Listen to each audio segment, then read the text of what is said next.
रात में अचानक से ज़ोर की खांसी आने लगी और मेरी आँख खुल गई। तभी आवाज़ आई, मामा जी आप ठीक हो? मैंने कहा, हाँ बेटा मैं ठीक हूँ, आप सो जाओ। मेरा 10 वर्षीय बेटा, जिसे सुबह सवेरे ना तो घड़ी की तेज़ आवाज़ सुनाई देती है और ना ही उसके पापा की ज़ोरदार आवाज़ सुनाई देती है, आज जब मेरी ज़रा सी खांसी पर नींद में ही मेरे लिए चिंता भरे शब्द निकले तो सच कहूँ बड़ा प्यार आया अपने बेटे पर।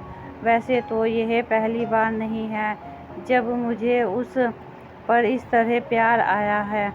वह इतना प्यारा और समझदार है कि एक पूरे कामकाजी सप्ताह के बाद रविवार की एकमात्र छुट्टी में जब वह मुझे घर के कामों में लगा हुआ देखता है तो झुंझला जाता है और बार बार केवल यही कहता है, आप इतना काम क्यों करती हो?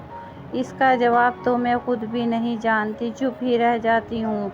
बस कोशिश करती हूँ कि जल्दी से जल्दी काम निपटा लूँ। सर्दियों की जल्दी ढलती शाम में अक्सर रज़ाई में दुबक कर स्वेटर बुनते हुए समय बिताती हूँ, लेकिन मेरा प्यारा बेटा मुझे ज़्यादा खुश होता है।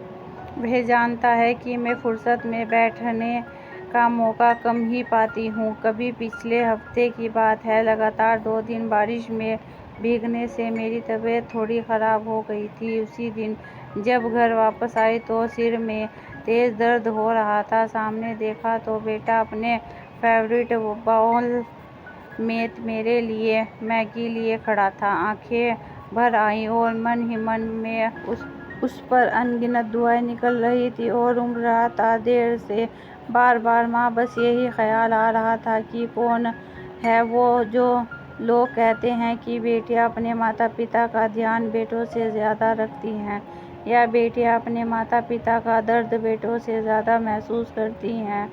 मैं नहीं मानती ऐसे विचारों को। बेटा हो या बेटी हो, या हमारे ही अंश, हमारे खून से दोनों की नसों में जैसा खून दौड़ता रहता है, तो बेटियां माँ के ज़्यादा करीब कैसे हो सकती हैं और बेटा उतना ही दूर कैसे हो सकता है? समाज नहीं बल्कि खुद परिवार ही बेटों को कठोर और आवेदनहीन रहना सिखाता है। अगर बेटों की भावनाएं दबाई जाती हैं तो उनकी क्या गलती? हाँ, कुछ परिस्थितियों में आनुवंशिक गुण या गुणों के रूप में लड़के अपने पिता या दादा से भावहीनता अथवा क्रोध ग्रहण करते हैं, परंतु फिर भी यह माता पिता का कर्तव्य है कि वे अपने बेटों में दूसरों के दुख सुख, उनकी समस्या, उनकी भावनाएं यदि महसूस करने लगे, गुण विकसित करें। परिवार की सभी स्थितियों का सामना करना सिखाएं, फिर चाहे वह माँ हो या बहन हो अथवा पत्नी हो। साथ ही न केवल अपने परिवार की बल्कि समाज की सभी स्त्रियों का सम्मान करना सिखाएं। इतना ही ध्यान रखें कि यदि हमारी बेटियां आज बेटों के बराबरी कर रही हैं तो हमारे बेटे भी बेटियों से कम नहीं हैं। वे भी अपनी माँ के उतने ही करीब होते हैं जितनी की बेटियां। भेदभाव खत्म करना हो तो शुरुआत खुद से ही करनी चाहिए। खुद बेटे बेटी को एक समान समझें और किसी को ना ज़्यादा तहज़ीब दें ना कम, तभी समाज से बेटा बेटी का भेदभाव खुद ब खुद मिट जाएगा। दोस्तों, कहानी पसंद आई हो तो एक लाइक और अपने दोस्तों से शेयर करना मत भूलना। रोज़ाना ऐसी ही कहानी के लिए हमारे चैनल को सब्सक्राइब कीजिए।